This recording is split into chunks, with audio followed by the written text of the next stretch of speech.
Good morning, I'm Bill Cook from Greenlee County Cooperative Extension. We're over here in Duncan, Arizona, out in the orchard, and it's pruning time. So sometimes, you want limbs to spread out.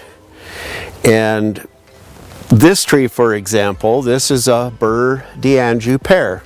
And anybody that has one knows the darn things want to grow straight up. That's just what they want to do. So the preferred method of spreading is the pruning shears. My preferred method is to cut back to a bud that will then grow out. And for most things, that works just fine. For this particular tree, I've had to resort to putting some spreaders in it. It's a young tree, so now is the time.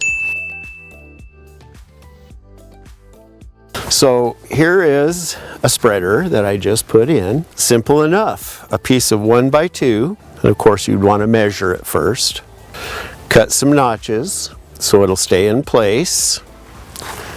When you put it in the tree, you will want to select a good location where it won't slide up or slide down. So here we've taken advantage of a couple of sprouts in here that will keep it held in place. And that really only needs to stay in there till we prune next year.